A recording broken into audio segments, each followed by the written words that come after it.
மாடி தோட்டத்தில் கஷ்டமே இல்லாமல் ஈஸியாக தயாரிக்கக்கூடிய ஒரு உரம் தான் இந்த வீடியோவில் பார்க்குறோம். மாட்டுச்சாணத்தை ஃப்ரெஷ்ஷாக கிடைக்கிறத நல்லா காய வச்சுக்கோங்க.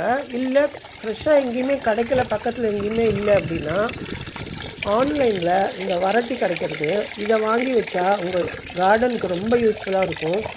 இதில் ஒரு 4-5 வரட்டி ஒரு பக்கெட்டில் மூழ்கிற அளவு நிறைய தண்ணியை ஊற்றி மூடி வச்சுருங்க. ரொம்ப டைட்டாக மூட வேண்டாம், அதில் நிறைய நுண்ணுயிர் பெருக்கம் நடக்கும். அதனால் கொஞ்சம் லேசாக மூடிட்டு ஒரு ஓரமாக நிழலில் வச்சிங்கன்னா ஒரு 3 நாளில் நல்லா நொதிச்சு வந்துடும். இதை வடிகட்டி 4 மடங்கு தண்ணி கலந்து எல்லா செடிகளுக்கும் கொடுங்க.